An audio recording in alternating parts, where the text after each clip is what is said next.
మాట తప్పకూడదు, విలువలుండాలి, విశ్వసనీయతలు పెంచుకోవాలి, అలానే బ్రతకాలి అని మనం మన పిల్లలకి చెప్తాం. అవునా కదా? బడిలోకి పోతే మన టీచర్లు కూడా మన పిల్లలకి ఇదే కదా మనం చెప్పమని చెప్పి వాళ్ళ టీచర్లకు కూడా బోధన చెప్తాం. ఇదేగా చెప్పేది.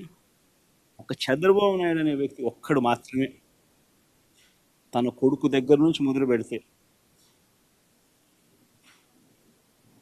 తన పార్టీలో ఉన్న ఎవరికైనా కూడా చిన్న నాయకుల దగ్గర నుంచి పెద్ద నాయకుల దాకా చెప్పే తీరి అబద్ధాలు చెప్పు, మోసం చేయి, మన స్వార్థమే ముఖ్యం, మన అవసరమే ముఖ్యం, మన స్వార్థం కోసం మనం ఏం చేసినా తప్పలేదు, ఏం మోసం చేసినా తప్పలేదు, అది ఇంకా ఒక ఘనకార్యం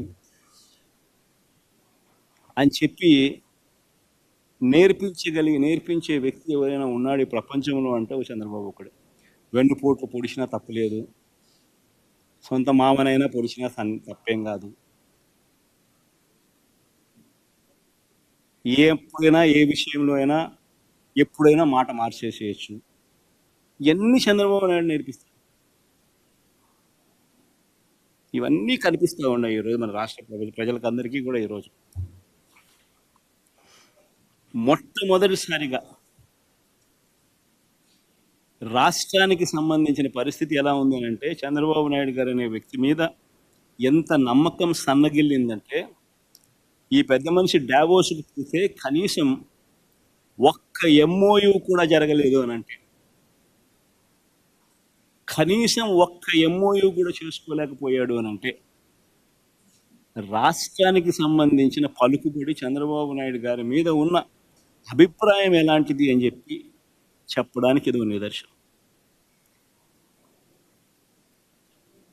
పెట్టుబడి పెడతామని జిందాల్ లాంటి సంస్థ వస్తే ఎవరైనా రెడ్ కార్పెట్ వేసి వెల్కమ్ చేస్తారు.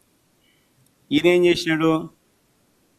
వాళ్ళపై కేసులు పెట్టి వాళ్ళ రెప్యుటేషన్ను నాశనం చేసి వాళ్ళని భయపెట్టి వాళ్ళని వెళ్ళగొట్టినాడు. ఇదే చంద్రబాబు సమక్షంలో వాళ్ళు మహారాష్ట్రతో ఎంఓయూ చేసుకున్నారు జిందాల్ వాళ్ళు. డావోస్లోనే, అక్కడ వేరే చోట కూడా కాదు.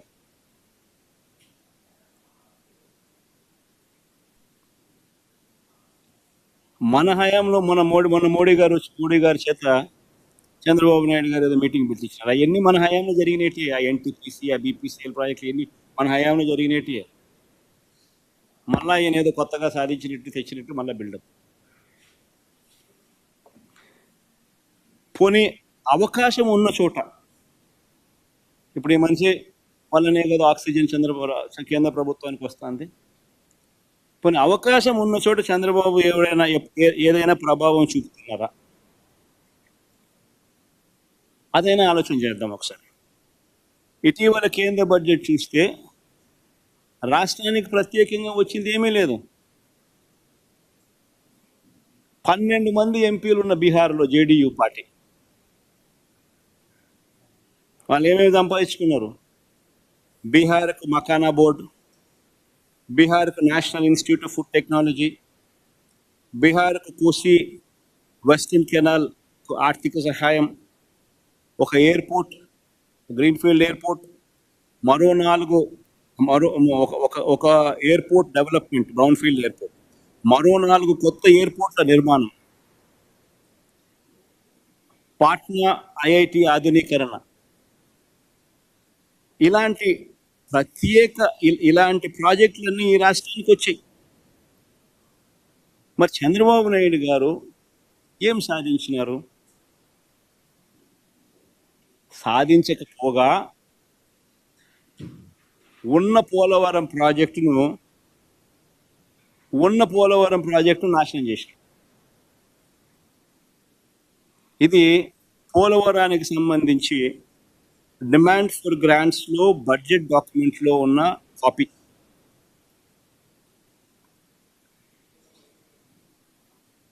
పోలవరం ప్రాజెక్టును and balance central grant for the project limited to 12,157 crores కానీ ఫుల్ స్టాప్ పెట్టింది.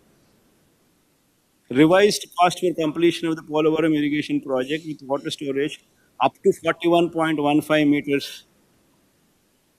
అది కట్టడి చేసేస్తాడు. Provision is for construction of a dam and canal system for accruing the envisaged benefit of development of new ICAT, stabilization of existing ICAT, providing drinking water facilities to village and district of Andhra Pradesh. The proposal is for revised cost of 30,436 crores for completion of Polavaram irrigation project with water storage up to 41.15 meters, and 45.7 ఎగిరిపోయింది. Minimum drawdown level and balance central and balance central grant for the project limited to 12,157 crores. దీని అర్థం ఏంది? మరి ఆయన గడ్డి తింటాడా, మళ్ళీ ఏం తింటాడా?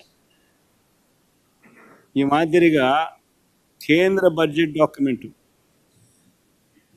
లో బ్యాలెన్స్ 12,157 కోట్లు మాత్రమే ఇస్తాము, ప్రాజెక్ట్ ఎత్తు 41.15కి కన్ఫైన్ చేస్తున్నాము అని వాళ్ళు చెప్తా ఉంటే అది ఎట్లా చెప్పనిచ్చినాడు? అది ఎలా చెప్పనిచ్చినాడు?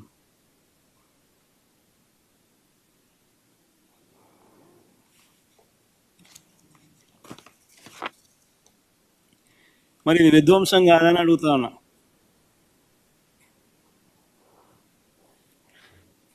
దేశవ్యాప్తంగా వచ్చే 5 ఏళ్లలో 75,000 మెడికల్ సీట్లు పెంచుతాము, అందులో 10,000 మెడికల్ సీట్లు మేము ఈ సంవత్సరం ఇస్తాము అని చెప్పి కేంద్ర ప్రభుత్వం చెప్తా ఉంటే, చంద్రబాబు నాయుడు గారు మాత్రం కేంద్రం మెడికల్ సీట్లు ఇస్తామని అంటే వద్దని రిటర్న్ లెటర్ వాళ్ళకి రాసి వద్దని వెనక్కి చెప్తా ఉంటే, చెప్పిన రాష్ట్రం ఒక ఆంధ్రప్రదేశ్ మాత్రమే.